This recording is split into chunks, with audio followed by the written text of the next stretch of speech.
Our scripture reading this morning comes from Luke. Someone in the crowd said to Jesus, "Teacher, tell my brother to give me my share of our inheritance." Jesus replied, "Friend, who has set me up as your judge or arbiter?" Then he told the crowd, "Avoid greed in all its forms. Your life isn't made more secure by what you own, even when you have more than you need." Jesus then told them a parable in these words. There was a rich farmer who had a good harvest.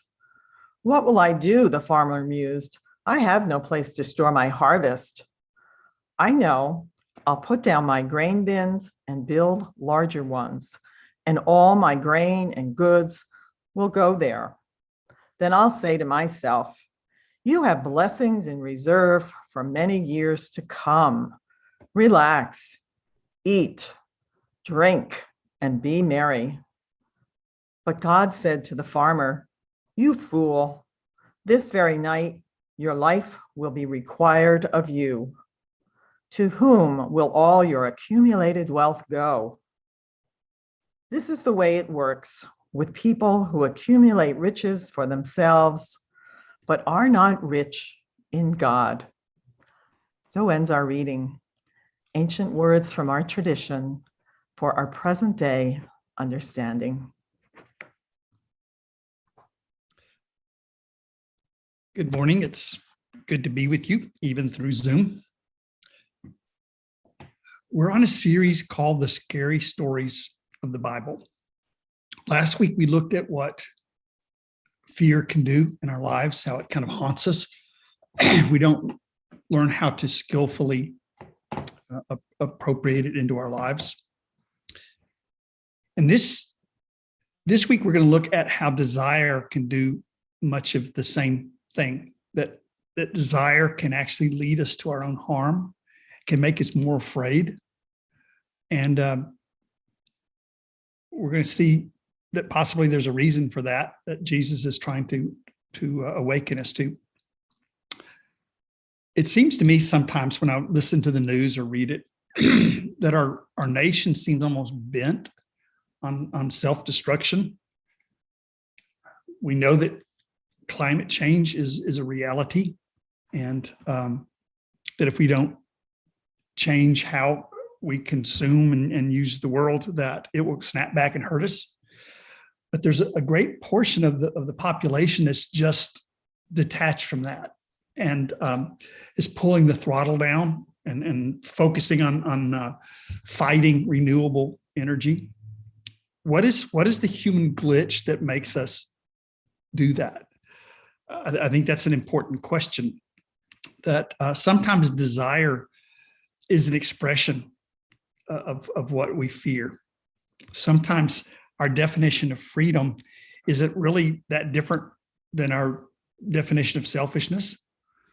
And so that's the question that Jesus is going to try to haunt us with in this scary story. And you think of with COVID and how many people just shut down and just pretended like it wasn't happening. We lost 700,000 Americans, and there's a huge portion of this nation that just wants to pretend like it isn't happening. You see people without masks, and even progressive people will say, "Well, I'm vaccinated," not realizing you can still transmit the disease. So this kind of flaunting of best practices is something that's very common these days. It must be human nature. Again, I think Jesus is going to ask us, what is the difference between freedom and selfishness? Our nation now imprisons more of its citizens than any other nation on earth. We call ourselves a land of the free, but politicians can easily get reelected by playing off of fear and saying we need more prisons, we need more militarized police. We have something like 770 bases around the world. I think China has one foreign base, and yet we still are haunted by fear. The strongest nation on earth, the richest nation on earth, and yet We're afraid of refugees and immigrants. It's so easy to trigger the fear. So there has to be a lesson in this. And I think the lesson that Jesus is going to try to share with us is that desire and fear are two sides of the same coin. This is a very common theme in mystics around the world. Now, the way Jesus is, I think, going to introduce this idea is with a parable. And the purpose of a parable is to illustrate an insight. Jesus didn't really teach in answers. He didn't really teach in dogma. He taught in parables and riddles and stories. And the reason someone teaches in parables is because they're trying to lead us to our own wisdom. They're not trying to fill our head with dogma.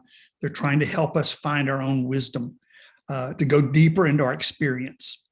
So as you're listening today, I hope that's what you will do, that you're not going to be taking the word of a preacher.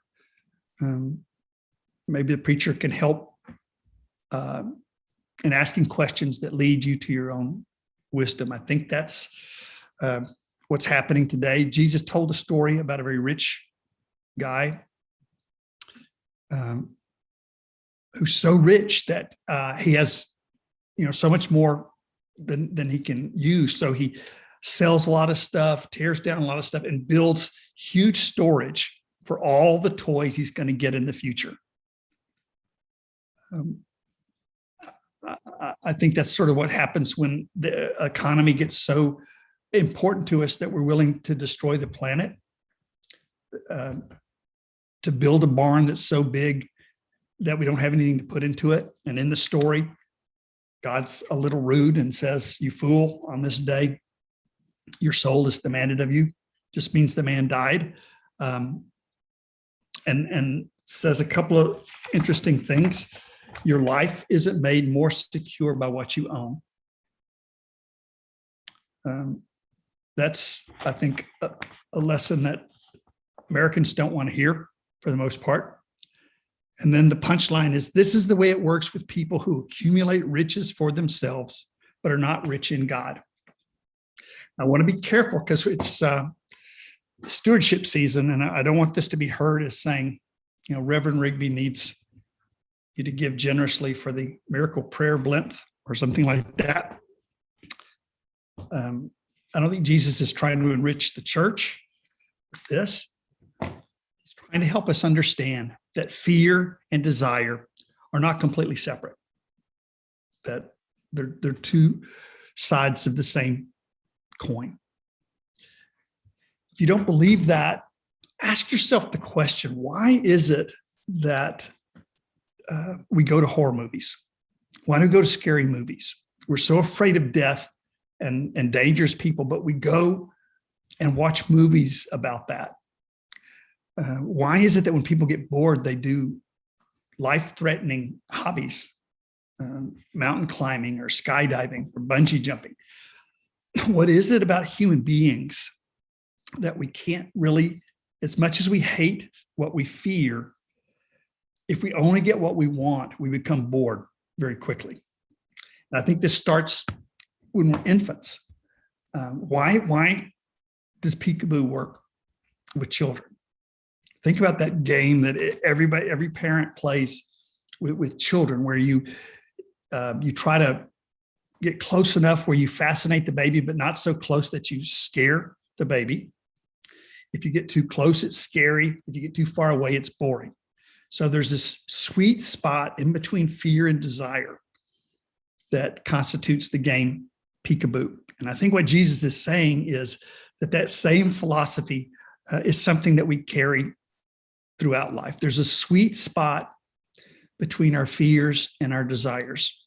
We can't run fast enough to get away from some of the things we fear, like death. So fear is not the answer. We can't chase fast enough to get all of the things that we desire. So what is the balance where we find peace and joy? In a lot of Eastern mysticism, there's a story about the mind being like a placid lake.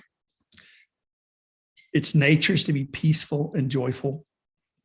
But two winds blow across this lake. One is the wind of fear, and the other is the wind of desire.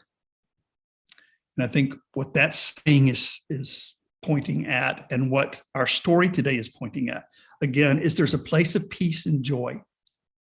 It's not an accomplishment. It's not a possession. It's a balance of our natural souls. When we read other religions, a lot of times, misplaced my quote. That's terrible. Like when I'm preaching in person, I often lose my quotes in my pockets, but I have no excuse. I have a blank desk here. At Christmas, I think one of the things that makes Christmas worship so wonderful and enchanting is these mystical insights are being told in stories and in songs. This idea that there's a balance between what we fear and I've always thought of like the Christmas story with the manger as a kind of a snow globe for the human soul and how we find peace. And the Christ child represents the heart of our being, of our consciousness, of our sentience. And then everything else kind of leads us to that place. This is the song, O Little Town of Bethlehem. And I'll read it once now, this verse, and then I'll finish the sermon with this same verse. O little town of Bethlehem, how still we see thee lie. Above thy deep and dreamless sleep, the silent stars go by. Yet in thy dark street shineth the everlasting light. The hopes and fears of all the years are met in thee tonight.